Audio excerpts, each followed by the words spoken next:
ഇറങ്ങി ഓടിയാലോ? എനിക്ക് ഒട്ടും ഇഷ്ടപ്പെട്ടില്ല. ഒരിളക്കവും ഇല്ലായിരുന്നു ചേട്ടാ. നമ്മൾ അവിടെ നിന്ന് ചിരിക്കുമായിരുന്നു. നിന്റെ ലക്ഷണം കണ്ടപ്പോഴേ അവക്ക് ആളെ പിടികിട്ടി.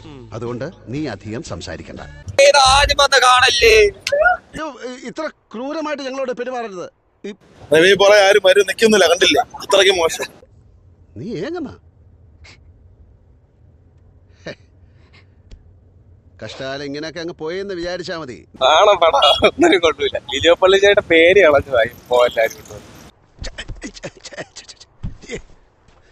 ഫസ്റ്റ് ഹാഫ് കരഞ്ഞ് മരിക്കും, സെക്കൻഡ് ഹാഫ് ചിരിച്ചു മരിക്കും. അത് തന്നെ ഞാൻ അപ്പോഴേ പറഞ്ഞതാ വേണ്ടാന്ന്. ഇപ്പൊ എന്ത് ചെയ്യും? നല്ല പൊളു